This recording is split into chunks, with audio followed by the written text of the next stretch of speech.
Hey guys, today I'm out in my old filming grounds taking a look at the 2023 Polestar 2 BST 230. This is, in a way, the future of Polestar, even though this is not the refreshed Polestar 2. Before we get to the video, I just wanted to give a big shout out to Polestar San Jose. They were the ones that lent us this particular Polestar. So if you're in the Bay Area and you want to check this out, or you want to drive another Polestar 2, be sure and reach out to Polestar San Jose. They also had a Polestar 3 in their showroom last time I checked, so that's definitely one that you might want to take a look at. If you want a Polestar 230, or sorry, Polestar 2 BST 230, then this is one of the only few that are going to be sold in North America. So if you want one, you might want to reach out to them because this one might be on sale later. They let us just drive this model with 40 miles on the odometer right off the lot and film this video. So big thanks to them. Because Polestar has been pretty upfront that the future of the brand is performance electric vehicles and a lot of special editions. And that's why you might want to take a look at a 230 if you are lucky enough to find one. Only 230 of these were made, only 60 are being sent to North America. If you want one, I'm sorry to tell you, they're probably all gone. But the reason we're taking a look at this today, and the reason this video is going to be a little bit different, is because I'm not going to really be focusing too much on the specifics of why you might want this vehicle, but the kinds of things that Polestar is focused on when developing the next generation of their product line, including likely additional special editions of the Polestar 2, because this is the second special edition. There was a 270, 270 models were made. This is the 230, 230 models were made. Let's take a look at some of those changes here. You'll notice that we have a lowered ride height. This has been lowered about an inch. They said 25 millimeters, and that makes sense because the Polestar 2 is actually fairly high. It's relatively related to the Volvo XC40 crossover, and the ground clearance is actually fairly close to the XC40 as well. So they lowered it down, definitely has more of a passenger car stance. We have the body colored fender flares here, which you're definitely going to find on more Polestars out there as well. We have big, huge Brembo brakes in the Polestar gold color. And rather surprisingly, even though I was driving this car pretty hard earlier, right before we parked, these brakes are pretty darn cold because as aggressively as I was driving, it's still an electric car, and it's actually not going to use the brakes too much, even though they're big, meaty, cross-drilled rotors. This was able to stop from 60 miles an hour back to zero in just 103 feet. Now let's talk about some of the styling changes for 2024, because you might want to get a 2024 dual motor performance pack version instead of the BST, even if you could get your hands on one of these because of its updated look. They basically went with sort of a shield style grille rather than this mostly blocked off grille, and that's because, again, not a lot of cooling is required for an EV, but because they wanted this to also look more harmonious with the upcoming Polestar 3, 4, 5, and 6. It definitely has more of that family look for 2024. This has more of that classic original Polestar look that we also saw in the Polestar 1. Of course, we get LED matrix headlights in a pretty aggressive design, but the 2024 refresh does not bring the fully divorced headlamp look that we are going to see in the upcoming new Polestar models. Now, as far as the basic design of this vehicle, the battery pack is essentially the same. You'll notice that we don't have the battery pack labeled down there on the door though, but we do have the Polestar engineered BST Edition 230 label, which is quite a mouthful. And because the battery pack is the same as before, capacity is about the same, 245 miles approximately on this one. I think this is 247 miles on its EPA label.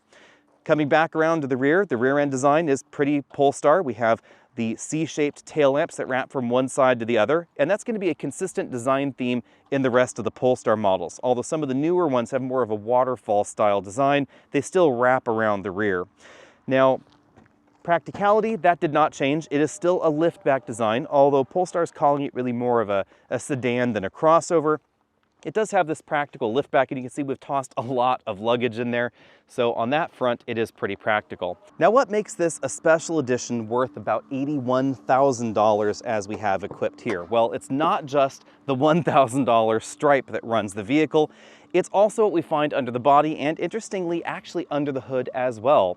These are Öhlins adjustable dampers, and the front ones are adjustable right from here inside the front trunk setup, or I guess you could call it a frubby because it's kind of a small cubby rather than an actual trunk. You can fit the dual voltage EVSE, which the vehicle comes with. I actually really appreciate the fact that they give us a 32 amp EVSE with the vehicle. Or I'm sorry, my bad, a 40 amp EVSE included with the vehicle. That's a really nice touch. Of course, again, about $81,000. Now, the motor upgrade will give you 476 horsepower, over 500 pound-feet of torque, and that was good enough to get this model 0 to 60 in about 4 seconds. We'll talk more about that in the drive section. Now, this is still the previous generation motor design for the Polestar 2, and that is kind of the interesting twist, because you can actually go a little bit faster 0 to 60 in the 2024 Polestar 2 with the performance pack, because they've given it upgraded, more efficient and more powerful motors, and they've also changed the dynamics of the vehicle around a little bit. So without further ado, let's get this out on the road, then we'll talk about the interior and what makes the interior special. Probably the biggest thing to know about Polestar is that they may have started out as a Volvo tuning company, their car lineup may have started out Volvo based, but they don't really drive like Volvos out on the road. This is wicked fast. 0 to 60 in this model, 4.1 seconds. And it has an urgency that you don't find in all EVs. You stab the throttle and you're thrown back in your seat at pretty much any speed. But, interesting twist, the new Polestar 2 for 2024 is actually a little bit faster. This one, 4.1 seconds. The fastest version of the new Polestar 2 for 2024, it's maybe about a 1/10 of a second faster than this, thanks to the new electric motor design in the rear, even though it doesn't actually produce as much power as this model. It actually produces a bit more torque, and that torque comes on the boil a little bit faster than this. That's why it's a little bit quicker. Also interesting twist, this manages to be a hair faster in the quarter mile. You might go a hair faster 0 to 60 in the 2024 Polestar 2 without the special edition bits on it, but it's not going to stop as quick and it's not going to handle like this model. This stopped repeatably 60 to 0 in just 103 feet. That's thanks to those absolutely massive brakes, but also to the fact that I'm stopping pretty aggressively. It hasn't even engaged the brakes yet. This has massive regen braking potential, and it's not just throttle liftoff regen. When you put your foot on the brakes, you get even more regen until you've hit the capacity of the battery or the electric motors. And Polestar does a pretty good job on the instrument cluster telling you exactly where that balance is. So you can drive this pretty aggressively and stop pretty aggressively without ever really digging into those meaty Brembo brakes. And that's what really allows this to have that level of consistent performance, even though it is a little on the heavy side. Then of course, there are the tires. This has fantastic grip. Now I don't have access to a skid pad, but I know folks that do, and they were able to pull 0.98 Gs in the Polestar 2 BST 230, and that's right up there with something like the BMW i4 M50. Really great territory to be in, and definitely better than we find in the Tesla Model 3. The Model 3 performance is definitely very, very fast, but it doesn't ride or drive like this. Now, I will say that the suspension, it's a little on the firm side for my tastes. I've said it before and I'll say it again. The Polestar 2 really comes across as the kind of electric car I think that BMW would create if they were building an M car, but they only had access to Volvo parts. This has a very BMW-like feel when it comes to the way the suspension is tuned over bumps, in corners, etc. This has a very, very level tune, and it feels great around corners. If I just slow down a little bit and then push it around this corner, we do get a little bit of torque steer on the front. I will say that is a little bit better in the 2024 Polestar 2 because it has a different power balance. I'll get to that in a bit. But the way the chassis is tuned, the way the suspension works over even really poorly paved roads like the one that we're on here, it does an excellent job of soaking up the bumps without losing control of that contact surface with the road. This is certainly firm, but I think it just barely escapes the firm and bouncy feel that we find in some big battery EVs. Now, these Öhlins dampers are set to the factory damper setting in the vehicle, and that's something that we should address now. They are technically adjustable, and you can adjust the front ones from under the hood, but you cannot adjust the rear ones just by opening the trunk. You actually have to get the vehicle up on a lift, you have to remove some access covers, and that is going to take some time. Now, according to Polestar, your local Polestar dealer will adjust the suspension a certain number of times for you, but outside of that, you're going to have to pay, or you're going to have to do it yourself. I actually think it might be kind of fun to do myself, but it's something that's not exactly a pull over on the side of the road and choose kind of thing. I really wish this had more of a traditional adaptive suspension system. That is something we're going to find in the Polestar 4. It's actually going to have mode buttons on the infotainment system, so you can actually adjust it as you drive. This does not have that level of adjustability. It's adjustable, but most people are going to be more of a set it and forget it kind of driver. If you're cross-shopping this against the competition, keep the updated driving dynamics in mind for 2024.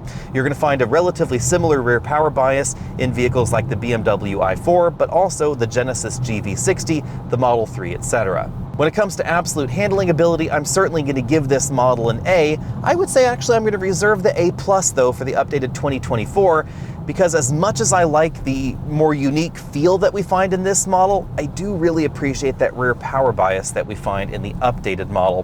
When it comes to ride quality, let's be honest, that is not exactly the forte of this Polestar 2, and I would say this comes in at maybe a C-. Rather interesting twist, I recently did a ride along in a Polestar 3, and I had expected it to go more in this direction ride quality wise, but it is going to have an adaptive air suspension, and it is going to be significantly softer than this, so certainly going to be more comfortable if that's something that you're after.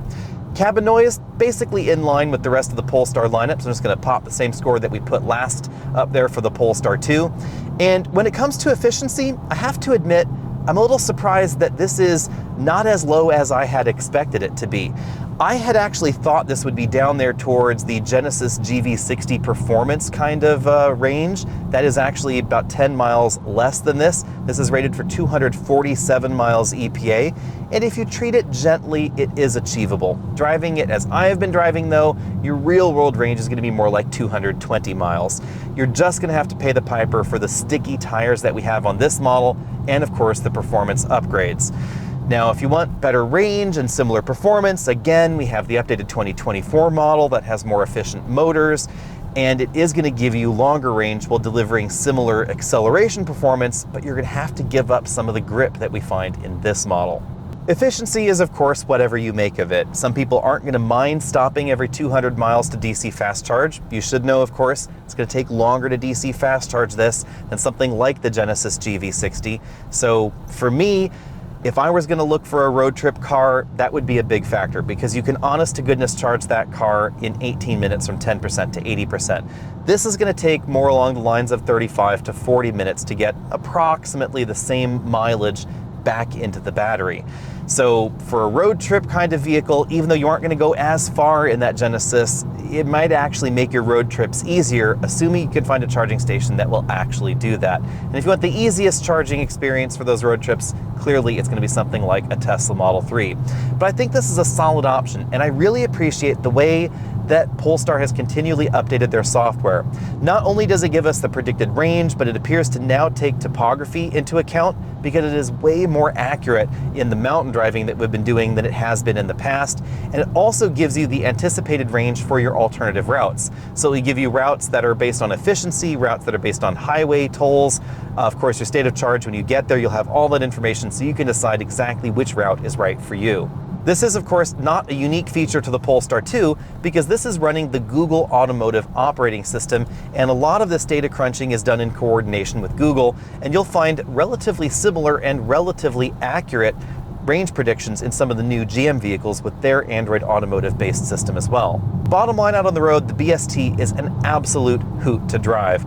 This is the kind of vehicle that I really wish Tesla would build, because this has performance additions and performance changes that you simply do not find in a Model 3 Performance. And they're not just talking about the brakes, although that is definitely an important factor. This has big, meaty brakes. It has grippy tires. It has interior upgrades and changes that customers are honestly seemingly willing to pay for. This is $81,000. Is it worth that price upgrade over a regular Polestar 2?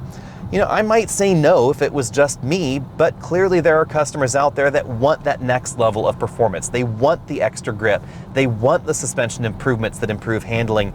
If you want the car that is going to be the most fun to drive in this segment out on a road like this, honestly, it's going to be something like the Polestar 2. It's going to be something like a Porsche Taycan. This reminds me more of a Porsche Taycan than a Model 3 Performance out on roads like this. It is that level of next level fun, if you will. Let's take a quick look at the interior starting out in the back. You'll notice that that passenger seat is all the way back in its tracks. There is not a great deal of room back here. Remember that the Polestar 2 is essentially based on a subcompact car platform, so think more BMW 2 Series than 3 Series sized. We also have a bit of a hump right here in the middle of everything, even though this is an electric vehicle, and that's because this platform is shared with other drivetrain technology platform vehicles. So moving here, we have the driver's seat comfortably adjusted for me at 6 feet tall. You can see I have maybe about 1.5 inches, 2 inches of legroom, depending on exactly where I put my knees. It's definitely comfortable for a 6-foot person to sit behind a 6-foot person, and there's plenty of foot room back here. But if you're trying to sit behind someone that has the seat all the way back, well, that's just not going to be possible. On the other hand, lots of high quality parts are happening back here, and I do love the gold shoulder belts. We have the same sort of upholstery back here as we find in the front seats. It's sort of a microfiber suede-like fabric there. Lots of soft touch materials on the door panels themselves, fabric inserts right there on the door as well. And then if we move up towards the front area, you'll see exactly that same design, so that classic Volvo headrest there. This does share a number of interior components with the Volvo lineup, including the bulk of the seat frame design, but we find more aggressive bolstering in here, as you'd expect in a performance vehicle, and again, those unique gold shoulder belts. On the front doors, again, lots of soft touch materials. On the dashboard, some attractive dark wood trim, which I'm actually a little bit surprised by in the BST. I kind of had expected that they would have gone towards more of a metal or an aluminum look. But you know, I think that the wood was actually the right thing to do, because I think it looks a bit more attractive than metal would have. In the center of the dashboard, we have the center channel speaker, 2 decently sized air vents, but I do find them a little bit high for my tastes as far as directing air around. And then we have a large touchscreen LCD infotainment system. Polestar has made some big changes to this software since the Polestar 2 first launched. Obviously, it supports Apple CarPlay and Android Auto, but it also supports much more reliable range estimates, consumption, things like that. The Google mapping interface is very handy. Now, rather unfortunately, I don't have an internet connection. You can actually see I have a no cloud icon right there, but we do have the ability to offline map still, which I really find handy, and it's still going to estimate your battery state of charge when you get there. Now, if it's connected to the cloud, it's also going to give you alternative routes, charging information, and give you consumption estimates for all of those locations. Now, down here below that, we have a Qi wireless charging mat, 2 USB ports, only one of them is going to interface with the smartphone charging. And then it's a little bit difficult to see, but around this area, we actually find more of that same wood trim that we found up there on the dashboard. That's a really attractive touch. It's also ambient lit at night around there, and it has a really elegant look. Now, unfortunately, we have lots and lots of glossy black plastic in this area, and I did find myself resting my phone in that area a lot, so that could get scratched up relatively easily. I should also mention that this vehicle does have lots of little plastic things on it. It still has all the plastic covers, because this is a brand new BST that the Polestar space in San Jose let me borrow. So big shout out to them yet again for lending me the BST for this video. Now, in the center console, we find my only major complaint with this interior design, which is this weird cup holder arrangement. We have one under the armrest, which means you can't really use the armrest while that's being used. And then we have just one in front of the armrest, so when that's closed, you can see that's the one that we get. You can also slide that over the cup holder, which, you know, kind of removes the point of having that one there. Now, moving over to the driver's side, we have a full color LCD instrument cluster with the Google mapping interface on it and the typical Polestar wheel, but it is tweaked for the BST. We get a thick rim. We also get the leather on top and the suede on the sides. That's definitely kind of a nice touch, although we don't get any sort of paddles on the back of the wheel, and I really wish we would see some regen paddles on new Polestar models. That's something that we aren't even going to see on the upcoming 3, 4, 5, or 6. As we see in a lot of EVs, we have a single pane of glass up here for the ceiling. There is a Polestar logo being projected on that glass from that projection module. That's something that they've made a bit more elegant in the new 3, 4, 5, and 6. So I would expect that if this does get more of an interior-exterior refresh, that we might see some changes. Let me know what you think about this big stripe running down there across the glass. That's actually part of that $1,000 stripe package. They basically just pop it right on top of the glass. It does obstruct some of the view, but it also helps shade the interior a little bit. You could obviously remove just the center stripe if you wanted to, since it is a matte black applique, or you could have it trimmed to just in front of or just behind the driver. Let me know what you think about the Polestar 2 BST and what you think about Polestar's direction. You can bet that you're going to see more expensive Polestars in the future. The upcoming Polestar 3 is going to start over $83,000, and we're going to see lots of powerful special editions. In fact, Polestar has been pretty upfront that performance, special editions, and high price tags are certainly part of their business going forward. And that's because Polestar does not want you to see them as a mainstream electric car brand, something that Tesla's honestly been toying with the Model 3 and the Model Y, etc. Polestar wants you to see them as an electric performance luxury brand. Basically think electric Porsche competitor. And that is certainly what we see in the upcoming Polestar 6 Roadster, sorry, had trouble spitting that one out, and of course the Polestar 5, which are really interesting engineering achievements with 884 horsepower. We don't know where the Polestar 2 exactly fits in that future. I actually kind of question whether the Polestar 2 has a future in the Polestar lineup as we see here, once we start seeing those much more powerful and more expensive models as well. Polestar 3 going to start over $80,000, right around where this model ends. It's going to have at least 500 horsepower under the hood. There's going to be a single motor version of the Polestar 4, which I actually think is more of a spiritual successor to the Polestar 2 than anything else. And that's just where that model is going to start there. But it's also going to have a high-performance dual-motor version, and then we're going to have 884 horsepower systems from Polestar in the future. So let me know what you think about all that. Is Polestar going in the right direction, or maybe do you wish they followed more of a traditional path where they were keeping prices more mainstream, more BMW-like, I guess you could say? Because we are not seeing BMW-like pricing in a lot of the Polestar models coming up. BMW doesn't have anything in their electric lineup right now that says that they're going to target about $200,000, and that is where we find the Polestar 6 Roadster. It's going to be quite expensive and quite exclusive. Now, obviously, exclusivity is one of the reasons you might want to get the BST. Let me know about that down there, and see all of our related videos from the recent Polestar Day. That's where you can actually see some of our videos on the Polestar 3, 4, 5, and 6. And we'll see all of you next week.